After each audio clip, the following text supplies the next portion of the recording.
Bonjour tout le monde, nouvelle vidéo, nouvelle histoire. Aujourd'hui nous nous arrêtons sur la seconde invasion germanique que les Romains et Gaulois connurent avec la guerre des Suèves.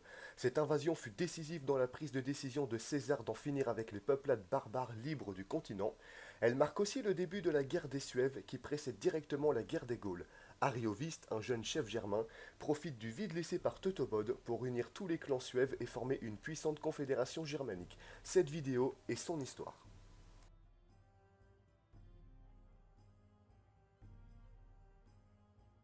10 ans avant que le triumvirat ne soit formé, soit en -70 avant notre ère, Arioviste est à la tête d'une vaste armée et il dirige tout l'ouest de la Germanie.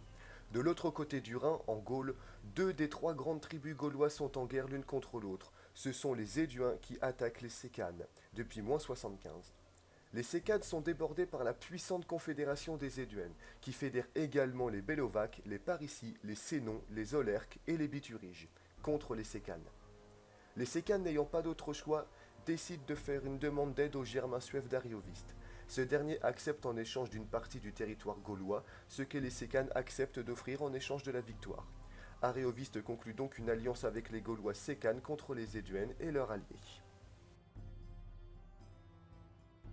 En -65 avant notre ère, les armées germaniques d'Arioviste retraversent le Rhin et se déversent sur la Gaule.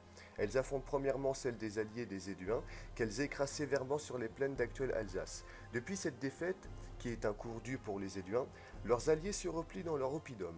Arioviste, ayant le champ libre, se dirige sur les positions des Sécanes, vaincus par les Éduins. La guerre se poursuivra jusqu'en l'an -62 avant notre ère, date à laquelle les Suèves et Sécanes écrasent les Éduins, qui sont repoussés jusqu'à leur territoire et forcés à une paix. Comme promis, les Sécanes victorieux donnèrent une partie du territoire gaulois aux Suèves d'Arioviste. Alors que les Sécanes célèbrent leur victoire, l'information de la conquête d'une partie de la Gaule par Arioviste se répand en Germanie. Très vite, d'autres Germains entrent dans la coalition des Suèves et Arioviste se retrouve bientôt à la tête d'une forte armée de 200 000 guerriers qu'il ne tarde pas à faire passer en Gaule. Devant cette arrivée impressionnante de guerriers germains qui inquiètent même jusqu'à Rome, les Sécanes et les Éduènes firent alliance contre Arioviste.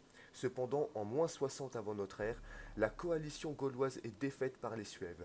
Arioviste annexe ainsi une partie du territoire de la confédération éduène et décide en -59 avant notre ère de partir à la conquête du territoire de la tribu gauloise des Helvètes. Sur place, Arioviste remporte victoire sur victoire. Il chasse ainsi les Helvètes de leurs terres qui sont forcés à la migration vers le sud de la Gaule.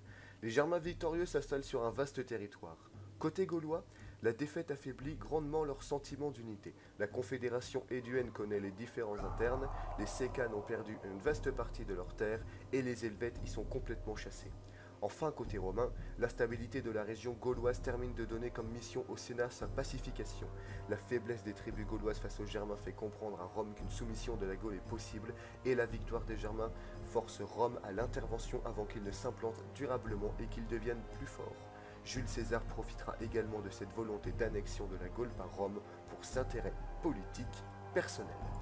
Et bien voilà, cette vidéo est finie, j'espère qu'elle vous a plu. Elle a été très courte tout simplement parce que la guerre des Suèves a très peu d'informations sur le sujet.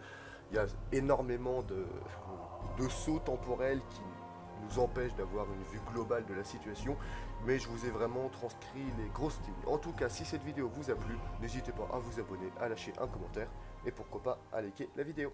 Allez, ciao tout le monde!